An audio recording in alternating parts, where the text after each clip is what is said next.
Good morning everyone. Ayan guys, sa panibagong araw, panibagong explore. Ayan na naman po tayo. At dito tayo ngayon sa Kanhaway Nature Park. Ayan, dito lang po yan matatagpuan sa part pa rin ng Eastern Samar, Borongan. Ayan guys, napakaganda rin naman ng beach na ito. Kung mapapansin natin, ayan, puro nature as in talaga. At yung mga daan dito at makikita mo at mapapansin mo, napakaganda. Ayan, nasa view pa lang guys. Ayan, talagang swak na swak. Ayan, sa ating adventure. Ayan, napakaganda ng karagatan na dito talaga sa Samar. At ayan, dito na po tayo ngayon. Ayan, sa Kanhaway Nature Park mismo. At ito na po yung entrance nila. At ayan, bubungad po sa atin yung natural na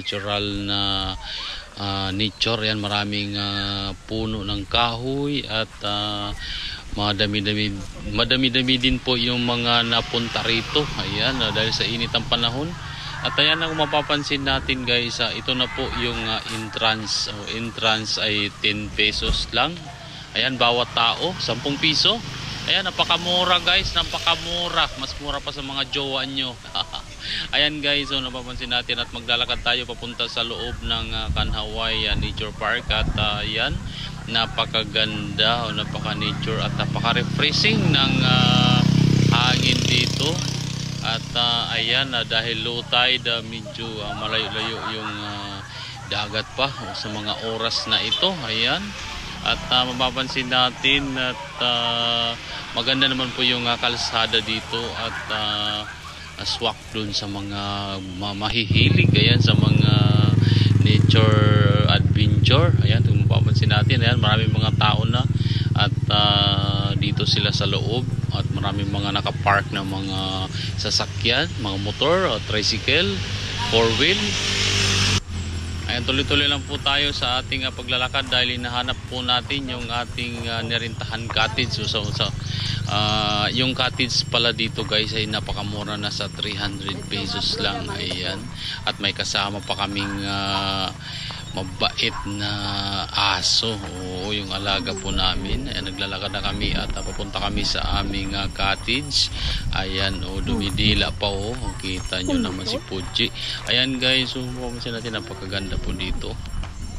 Napakaganda at napaka-refreshing po ng dating ng nature park na ito. At ayan guys, so napakasarap ng hangin at tayo mag-i-enjoy. Ayan, mag-relax at mabubusog ka dito sa magagandang view ng nature park na ito.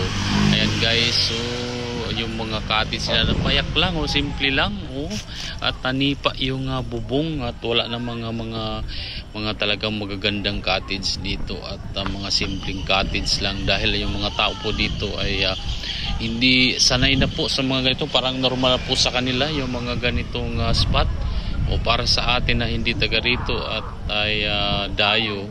Ayan, mamamangha ka sa ganda ng view ng kapaligiran dito. Ayan guys, dito po kami sa aming cottage, nagre-relax. At ayan, may mga ano pa dyan, 300 pesos. Ayan, bawal po magkalat ng mga basura. At ayan guys, umakyat tayo at sinubukan natin kung ano yung meron dito sa taas ng bato. Ayan, pagdating na po natin dito sa taas at ito po yung ating mapapansin. Ayan, may mga malalaking bato dyan na daanan at mayroong nag-iisang ayan, cottage na naka-private, nakabakod po siya dito sa taas. Ayan yung mga batong malalaki at may mga maliliit na kuweba dito. At kung mapapansin natin, yung napakahangin dito sa taas. Ayan, pinuntahan po talaga natin kung ano meron dito sa taas. At talagang ayan, nakabakod siya at private po yung yung cottage dyan. Siguro yung may-ari pag pumunta dito nagre-relax lang. Ayan, napakaganda dito sa taas dahil tanaw na tanaw mo yung magandang tanawin sa kapaligiran ng Kanhaway Beach Nature Park. Ayan guys, bumababa na po tayo at i-explore pa natin yung ibang part ng nature park. Ayan, clean before you leave. Ayan, paalala dun sa mga cottage na bawal magkalat ng basura. At ayan na nga, ang mga dala-dala lang po namin mga prutas at napakasarap. Ayan, pakwan, ayan, coke, ayan, may mga chicherya.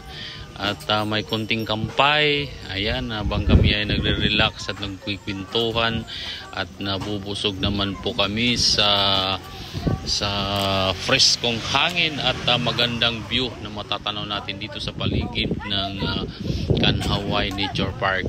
Ayan guys, so marami pong mga visitors dito. Ayan, may mga naliligo, may mga nagpa-picture. At ayan, mayroong mga nagtatampisaw at dahil sa low tide ngayong time na to, ayan ang makikita natin, medyo malayo yung dagat, yung harap din po natin na Pacific Ocean po yan, kasi ang summer ay nasa harap ng Pacific Ocean. Kaya guys, so kita nyo yung view dito, ayan, malalaking mga bato na parang island at sa taas po niya na merong mga kahoy, may mga cottage. Ayan guys, so napakaganda po talaga ng tanawin dito sa Kanhaway Nature Park. Ayan, may mga kuweba dyan na medyo maliliit lang. At ayan, dahil sa low tide, makikita mo yung mga ganitong sitwasyon. Ayan, marami pa rin namamasyal at yung mga bato dito guys, paalala matatalim, kaya para doon sa mga naliligo, konting ingat lang po, o lalong lalo na sa mga bata. Ayan, wag po nating pabayaan dahil pwedeng magkasugat yung ating mga kabataan. Ayan guys, so napakaganda ng tanawin. Ayan guys, so kung mapapansin natin, nature na nature ang dating. Ayan, preskong hangin at masarap magtampisaw. Dahil okay rin naman yung dagat dito at simple lang, at mayroong mga talunan dyan na mga gustong mahilig mag-dive. Ayan, meron din dyan at mabubusog tayo sa talaga, sa view. At napakaganda ng ganito pagka araw-arawin mo yan guys, dahil gaya natin ay mahilig po tayo sa mga ganito, mga nature. Napakaganda at ito po yung nagpaparelax so sa atin minsan, lalong marami tayong mga problema. Ayan, napakaganda guys. So, at marami po ring mga isda dito. Yung mga iba dyan nangangawil, namimingwit ng isda. At talagang napakaganda ng Summer Island.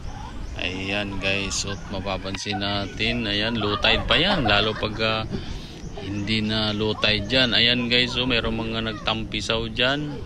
At mayroong mga spot dito na pwede mong gawing wala nang, hindi ka na magrenta ng cottage, pwede rin yan sa mga ilalim ng mga bato dyan. Ayan, at mga napakaganda guys. Ayan, sa mga naka-like sa ating video, pwede namang baka pwedeng paki-like, comment and share na lang po para ma-share natin dun sa iba yung kagandahan ng beauty ng beach na ito ng Kanhaway Nature Park. Ayan, maraming salamat everyone, and God bless us all.